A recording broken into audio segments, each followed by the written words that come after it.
क्रियाओं को लेकर के आदान प्रदान किया, ज्ञान को लेकर के आदान प्रदान किया।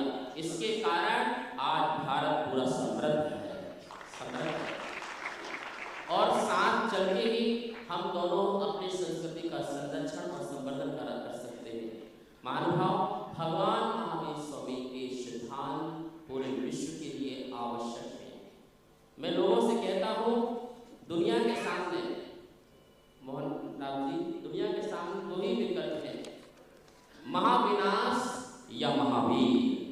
महाविनाश या महावीर। महाविनाश विश्व की समस्या है और उस समस्या का समाधान भगवान महावीर स्वामी है।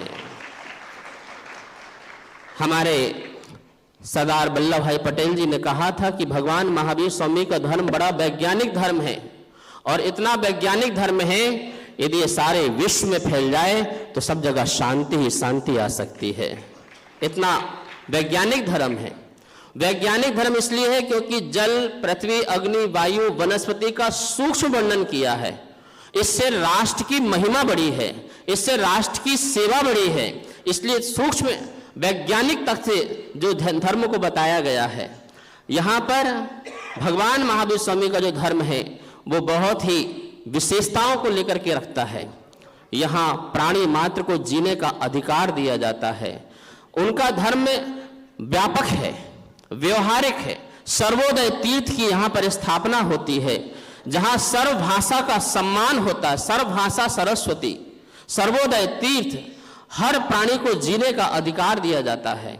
मैं जैन धर्म की कुछ विशेषताएं बताता हूं कि जैन धर्म में क्या विशेषता है, क्योंकि इसमें प्राचीनता है, इसमें व्यापकता है, इसमें व्यवहारिकता है, इसमें उदारता है, इसमें समृद्धता है, इसमें वैज्ञानिकता है, इसमें सूक्ष्मता है। क्योंकि जैन धर्म की विशेषता इसलिए है कि जैन धर्म कर्तावादी नहीं, अकर्तावादी है। जैन धर्म स्वार्थी नहीं है, राष्ट्रवादी है। जैन धर्म व्यक्तिवादी नहीं है, यह वस्तुवादी है। जैन धर्म जो है परतंत्रवादी नहीं है, स्वतंत्रवादी है। जैन धर्म एकांतवादी नहीं है, अनेकांतवादी है। जैन धर्म जो है ये पर्यावरणवादी है। जैन धर्म जो है परीक्षा प्रधानी है। जैन धर्म जो है आदेश की भाषा नहीं, उपदेश की भाषा बोलने वाला है। और जैन धर्म जो है बहुत वैज्ञानिक है, वैज्ञानिक है। महावीर स्वामी का समनुसरण पूरे विश्व में विचरण करके अहिंसा का जय घोष किया, अहिंसा का जय घोष किया। जियो और जीने दो का जो बात उन्होंने बताई, अहिंसा परमो धर्म बताया और कहा कि पड़ोसी से भी प्रेम करो, लोगों से भी प्रेम करो, जीवों से प्रेम करो। ये महावीर स्वामी का धर्म है। इतना विशाल धर्म है कि जो पशु को भी परमेश्वर बनने का अधिकार देता है। ये महावीर स्वामी का धर्म है, जहां आत्मा परमात्मा बन सकती है। ये महावीर स्वामी का धर्म है, जहां हर भक्त भगवान बन सकता है, भगवान बन सकता है। आप इंसान बने और इंसान के बाद भगवान बने, ये आपका अधिकार है। महावीर स्वामी जो है स्वतंत्रता पर विश्वास रखते हैं। प्रत्येक द्रव्य, प्रत्येक जीव स्वतंत्र है। आप अपने पुरुषार्थ से बहुत कुछ पा सकते हैं, बहुत कुछ उपलब्धियों को प्राप्त कर सकते हैं। ऐसे जैन दर्शन को फैलाने वाले, उसके प्रचारक, उसके प्रवर्तक भगवान महावीर स्वामी हुए हैं। मैं चाहूँगा भगवान महावीर स्वामी जन जन तक पहुँचे, भगवान महावीर स्वामी लोगों के मन मन तक पहुँचे, उनके आस्थाओं पे पहुँचे, जिससे दोनों एक साथ सनातन काल से प्रवाहित हैं। शताब्दीशालियों संस्कृत, प्राकृत जैसी प्राचीन भाषाएं, देसी भाषाएं और ब्राह्मी जैसी लिपि, वर्तमान की देवनागरी, पुरातत्व, तीर्थ और विरासतें हमारी धरोहर हैं।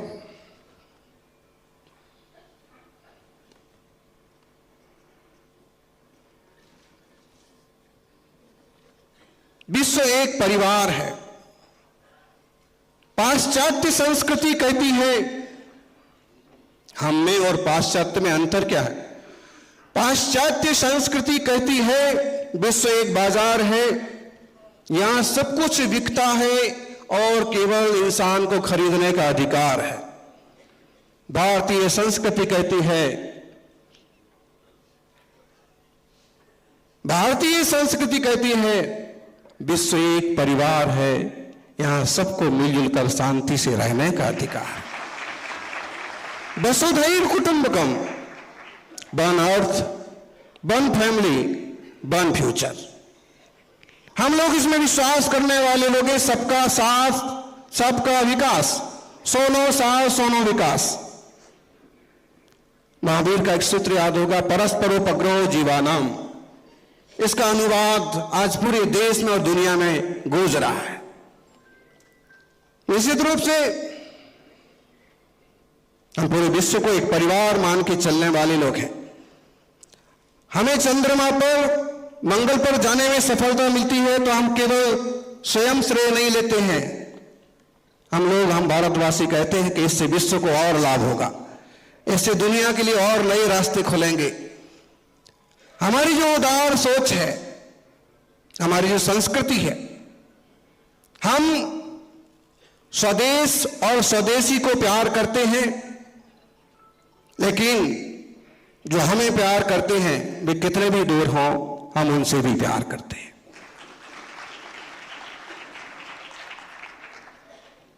विरासत के साथ विकास। खंडगिरी उदयगिरी की गुफा में प्राचीन प्राकृत भाषा ब्राह्मी लिपि का लेख है जिसमें भरतवश शब्द का प्रयोग हुआ। महाराव जी से आग्रह करेंगे कि पुरातत्व,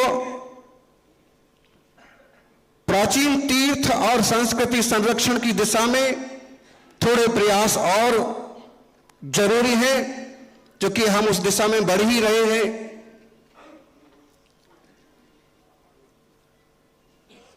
इस देश का गौरव, इस भारत का गौरव हम सबकी सच्चरित्रता से बढ़ेगा। प्रत्येक इंसान का कर्तव्य है कि महावीर के अहिंसा सत्य अनेकांत वाले रास्ते चले। आग्रही दृष्टिकोण आतंकवादी दृष्टिकोण है और शादवादी दृष्टिकोण अनेकांतवादी दृष्टिकोण है। हम आग्रही ना बने, सहिष्णु बने। सहिष्णुता से विकास होगा और खोटा आग्रह पालने से परिवार का, समाज का, देश का नुकसान होगा। सर्वोदय तीर्थ है महावीर का तीर्थ। इस महामंगलकारी सर्वोदयम तीर्थमिदं तवैव की उन्नति और वृद्धि के लिए हम प्रार्थना करें। मोहन जी के नाम में ही मोहन जोदड़ो जुड़ा हुआ है। पूरी संस्कृति जिसमें सभ्यताएं समाहित हैं और भागवत में सारे शास्त्र जुड़े हुए हैं। उन्हें मालूम होगा श्रीमद् भागवत में ही ऋषभदेव को अवतार माना है और उन्हें मालूम होगा श्रीमद् भागवत में ही ऋषभदेव को अवतार माना है और उनका इतिहास समाया है और उसमें ऋषभदेव के पुत्र भरत से भारत कहा है। तो वो खुद अपने आप में एक इतिहास है, एक विज्ञान है, एक भूगोल है, एक देश है और एक देश के संरक्षक हैं।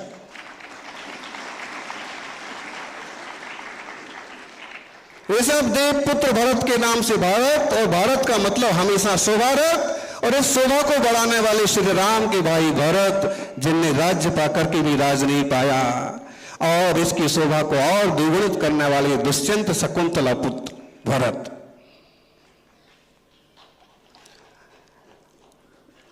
गुलामी की शब्दों की श्रृंखला से एक शब्द और बीत गया। इंडिया हार गया, भारत जीत गया।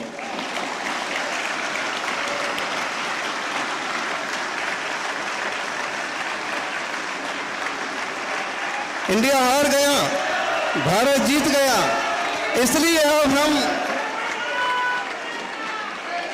इसलिए हम अब राइजिंग इंडिया नहीं कहते हैं, हम कहते हैं भारत हमेशा शोभारत, जिसकी शोभा हमेशा द्विगुणित हो रही है और विश्व पटल पर जो चमक रहा है वह भारत है।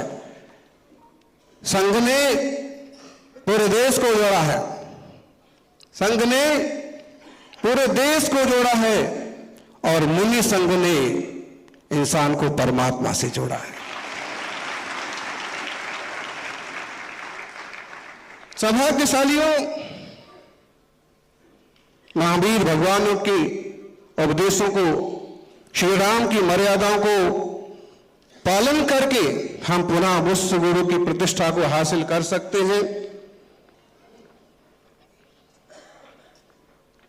श्रीमान सबको पता है, निकल गए थे हम तो पीछे कमंडल लेके। कभी कभी मोदी नाराज हो जाते हैं तो बोलते ना, मैं अपना कमंडल लेके निकल जाऊंगा। मैं दिल्ली से कमंडल पीछे लेके निकल गया था, लेकिन अनिल जी, उनकी टीम, जबरदस्त आग्रह रहा, महाराज जी पधारिए, प्रज्ञासागर जी का संदेश आया, पधारिए, तो यहां आने का योग बना है।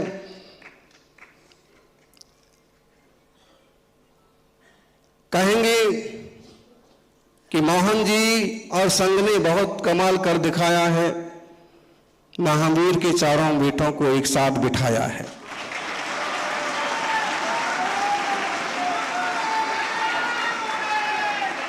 महावीर भगवान का 2550वां निर्वाणोत्सव चल रहा है, पार्श्वनाथ भगवान का 29वां जन्म कल्याणक महोत्सव चल रहा है। चारों अलग अलग फिर रहे थे। हम तो कहेंगे सबको एक साथ बिठाने का श्रेय भागवत जी ने लिया है। अब यह कल्याणक महोत्सव चरणों में वंदना।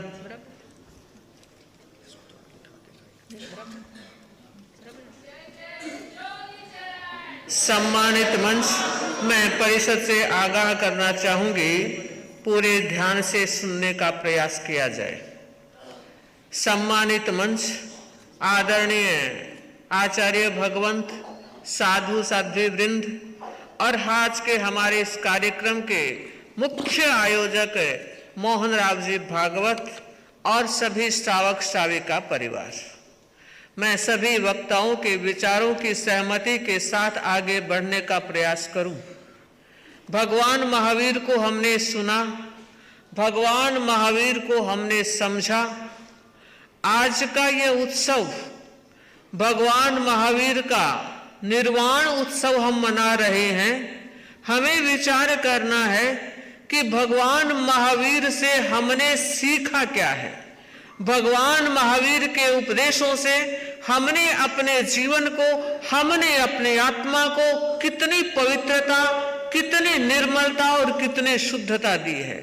भगवान महावीर एक ऐसे व्यक्तित्व का नाम है जो अहिंसा और करुणा के अवतार के रूप में अवतरित हुए हैं। इतिहास में ढूंढने से श्रावक और श्राविकाओं ऐसा कोई उदाहरण नहीं मिल सकता। एक भगवान महावीर का उदाहरण है जिन्होंने मां की कोख में, मां के गर्भ में यह संकल्प किया था कि माता पिता के रहते हुए मैं संन्यास नहीं लूंगा। वो जानते थे कि माँ और पिता की सेवा कितनी जरूरी होती है। मैं इस प्यारी सी परिस्थिति से पूछना चाहती हूँ, आज हमारे घर और परिवार में करुणा का स्रोत क्यों सूख रहा है? आज माँ के आंख में आंसू है। एक वो वक्त था जब माँ हाथ में प्लेट लिए घूमा करती थी, मेरा छोरा खाता नहीं है, और आज माँ रो रही है, मेरा बेटा खिलाता नहीं है। ये स्थितियां इस बात की सूचना दे रही है कि हमारे भीतर करुणा का स्रोत सूख रहा है। हम महावीर की माला फेरते हैं, हम महावीर का जाप करते हैं, हम महावीर के आदर्शों की चर्चा करते हैं, लेकिन याद रखिए ये वृद्धाश्रम जो बनाए जा रहे हैं, बूढ़े माँ बाप को वहां भेजा जा रहा है। विचार कीजिए, क्या हमारी ये संस्कृति है? क्या हमारी ये संस्कार है? एक तरफ तो कहा जाता है मातृदेवो भव, पितृदेवो भव, अतिथि देवो भव, और दूसरी बार हम अपने परिवार के बाहर के लोगों से इतना घुल मिलते हैं, इतना वक्त लगाते हैं, खुशी खुशी उनसे बात करते हैं, मगर जब घर में आते हैं माँ इंतजार कर रही होती है कि लड़का ऑफिस से आया है, दुकान से आया है, घर में आया है, थोड़ी सी देर मुझके पास बैठेगा, मुझसे बात करेगा, मगर बेटा आया, स्नान किया, टीवी के सामने बैठा, भोजन किया और बेडरूम में चला गया। मां ने सोचा कि बेटा थका हुआ है इसलिए नहीं आया है, कल ऑफिस जाते आ जाएगा। इंतजार करती रही, बेटा नहीं आया। क्यों? उसके पास वक्त नहीं है। मैं ये बताना चाह रही हूं कि आज समाज किस दिशा में प्रस्थान कर रहा है, हमारा खान पान, हमारा रहन सहन किस बात की सूचना दे रहा है। हम संस्कृति और संस्कार की बात कर रहे हैं। जरूरत है एक एक व्यक्ति के जीवन में जैनत्व के संस्कार उतरने चाहिए। शाकाहार की बात तो हम कर रहे हैं, मगर हमें देखना है कि परिवारों में किस तरह के संस्कारों का पल्लवन हो रहा है, किस तरह के संस्कार घर में आ चुके हैं, कौन संभालेगा? क्या हम मंच पर बैठे हुए साधु संतों का ही दायित्व है? नहीं, सावक और साधु का एक जोड़ा होता है। हम ये चाहते हैं कि हमारे परिवार में, हमारे समाज में एक एक व्यक्ति पुरोधा बने। भगवान महावीर की साधना को हमें अपने जीवन में उतारने का प्रयत्न करना है।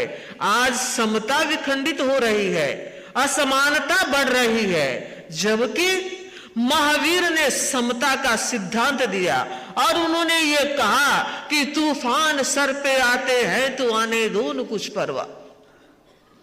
तूफान सर पे आते हैं तो आने दो न कुछ परवाह।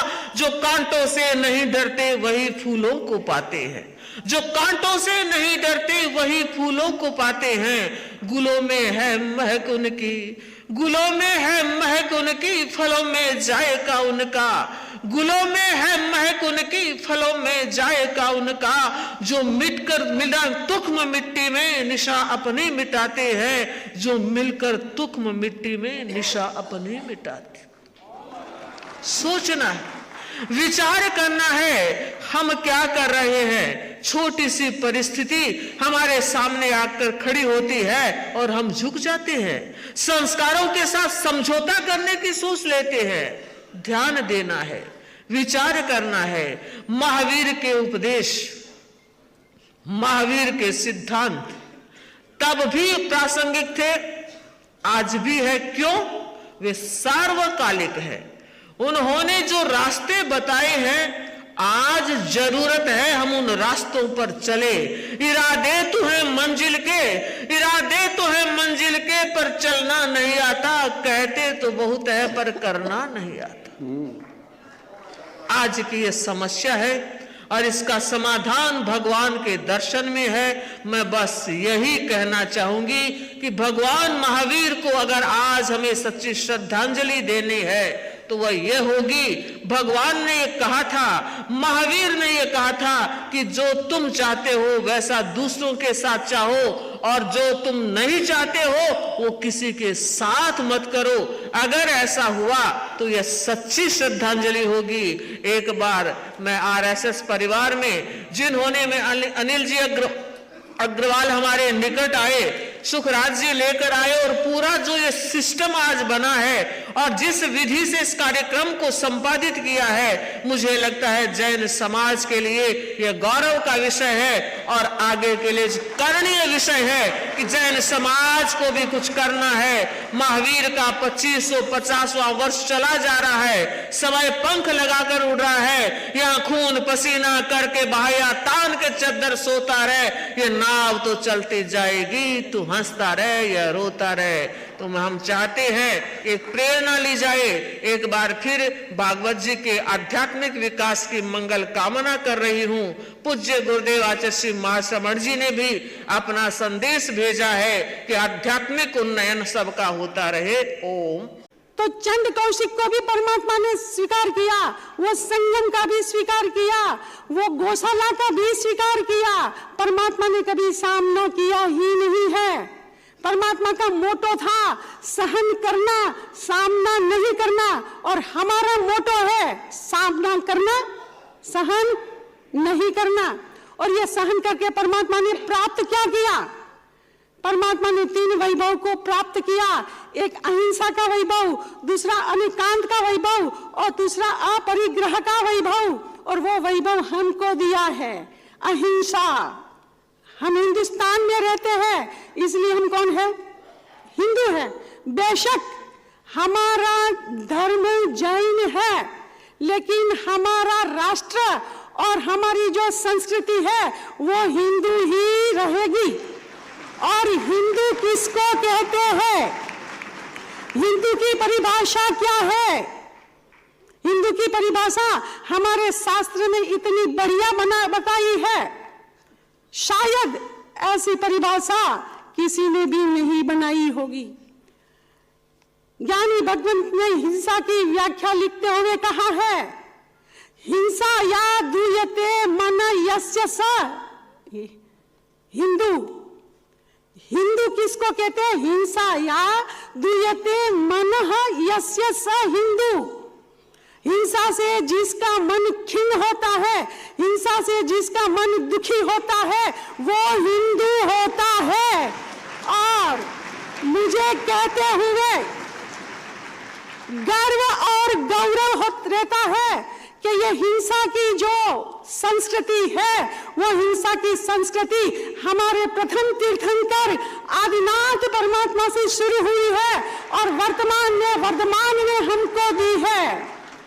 समय हो गया है, कहने का तो बहुत है, लेकिन ये 2550वां निर्वाण कल्याणक और अभी अभी अयोध्या में बना हुआ राम भगवान का जो मंदिर की प्रतिष्ठा, वो तभी सफल होगी, तभी सार्थक होगी कि अयोध्या के जहां कोई युद्ध ना होता है वो अयोध्या होती है। और दूसरा नाम है अवध, कि जहां किसी भी प्राणी का वध न होता है वो होता है अवध। तो मोहन भाई को सिर्फ मेरी इतनी ही गुजारिश है कि ये परमात्मा भगवान राम की प्रतिष्ठा और 2550वां जन्म कल्याणक अगर हमको सफल करना है, सार्थक करना है, तो कहीं पर भी युद्ध न होना चाहिए और कहीं पर भी किसी भी प्राणी का वध न होना चाहिए।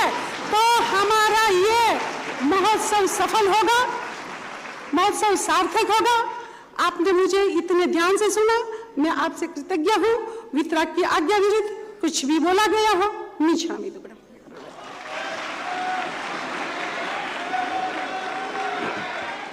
बहुत सुंदर जी। महावीर ने अहिंसा का उपदेश दिया। आज के युग में भगवान महावीर की अगर शिक्षाओं को हम लोग आत्मसात कर सके तो हमारी कई समस्याओं का क्या है समाधान हो सकता है। लड़ के कितने लड़ते रहेंगे जीवन भर, चाहे इजराइल का हो, चाहे हमाम हो, चाहे यूक्रेन हो, चाहे रूस हो। आखिर अंत क्या है? अहिंसा के अंदर, समझौते के अंदर है, कंप्रोमाइजन के अंदर है। महावीर ने वो अहिंसा दी है जिससे हमारे जीवन में सुख शांति का क्या समाधान हो प्राप्त होता है। महावीर ने अनेकांतवाद दिया हमें, सभी के साथ मिलजुल करके रहने का क्या है संदेश दिया। महावीर ने अपरिग्रहवाद दिया है हमें, अगर दिया है तो कुछ क्या है देने की आदत रखो जीवन भर। कई लोग कहते हैं हम बहुत संख्या में कम है, कुछ राजनीतिक लोग भी इन चीजों को उठा के कह रहे हैं कि समाज में जिसकी जितनी संख्या हो उसकी उतनी क्या रहे हिस्सेदारी, भागीदारी रहे। मैं आप लोगों से कहना चाहूंगा आपकी संख्या कम नहीं है। 30% से ज्यादा आप आर्थिक समाधान गवर्नमेंट चलाने में दे रहे हो टैक्स, और 40% से ज्यादा दया दान और पुण्य के काम कर रहे हो आप लोग। क्या आप अल्प नहीं हो? आप क्या है हिंदुस्तान का बहुत बड़ा हिस्सा, बहुत बड़ा भाग हो। बस संगठन की आवश्यकता है, और संगठन सीखना हो तो हमारे RSS की संस्था से सीखो। छोटे छोटे गांवों से लेके शहरों तक पता नहीं भागवत साहब के अंदर कौन सी कला है, सारा देश राममय बना दिया। क्या बना दिया है? तुझ में राम मुझ में राम सब में राम समाया है। तुझ में राम मुझ में राम सब में राम समाया है। फिर आगे कह दो, आपस में फिर क्या लड़ते हैं, समझ में कुछ नहीं आया है। एक बनो, चाहे जैन हो, चाहे वैष्णव हो, चाहे सिख हो, चाहे और समाज बौद्ध हो, हम सब एक है, ऐसी भावना रखो। कितनी मन को सुख और शांति का क्या आभास होता है। एक बड़ा वृक्ष होता है, उसकी टहनियां होती है, फल फूल रखते हैं, आनंद से उस वृक्ष का सभी क्या लाभ लेते हैं। हिंदू समाज हमारा बहुत बड़ा वट वृक्ष है, हम उसकी शाखाएं हैं, जैन बौद्ध सिख वैष्णव समाज है। उस वृक्ष को संभालो, वृक्ष को संभालने के लिए ही आपकी यह संस्था रात दिन क्या है काम करती जा रही है। शरीर का अंग है हाथ पांव, ये सारे अंग हैं, लेकिन शरीर के बिना उसका संचालन नहीं हो सकता है। आरएसएस वाली यह संस्था आपकी उस शरीर के अंग की तरह और ये सारे दूसरे अंग उसके साथ क्या है जुड़े हुए हैं। आपसे हमारी शोभा और हमारे से आपकी शोभा है। बहुत खुशी है आज आपने इस निर्वाण शताब्दी निर्वाण उपलक्ष्य में, कल्याण के उपलक्ष्य में आपने अपनी सारी शाखाओं को यह शुभ संदेश दिया कि भगवान महावीर को भी क्या है इस साल क्या है बढ़ चढ़ करके क्या स्मरण किया जाए। तो भगवान महावीर ने हमें संगठन का संदेश दिया है। और संघे शक्ति कलौ युगे, united we stand divided we fall. हम हमेशा संगठित रहे। तांडक मंदिर 13 दिगंबर एक माई के लाल है, कोई अलग नहीं है, हम सब एक हैं। हम सब भारतवासी हैं, हम सब हिंदुस्तानी हैं। हिंदुस्तान रहेगा तो हम भी रहेंगे, आप भी रहोगे। और हिंदुस्तान नहीं रहा तो ना आपकी पहचान रहेगी ना हमारी पहचान रहेगी। तो महावीर ने संगठन का संदेश दिया है, महावीर ने आत्म कल्याण का संदेश दिया। एक ही आया 84 लाख जीव योनियों के लिए भगवान महावीर ने शुभ संदेश दिया। महावीर ने शाकाहार का संदेश दिया, रात्रि भोजन के संबंध में अपने विचार प्रकट किए, जीव और जीने दो का शुभ संदेश दिया। जन्म से नहीं कर्म से महान बनता है इंसान। ऐसी अनेक शिक्षाएं भगवान महावीर की स्व पर कल्याण के लिए आज भी हमारे जीवन को क्या है मार्गदर्शन प्रदान करती है। बस महावीर के चरणों में कोटि कोटि वंदन और नमन करता हुआ मैं आपकी संस्था को भी आरएसएस को भी बहुत बहुत साधुवाद दूंगा।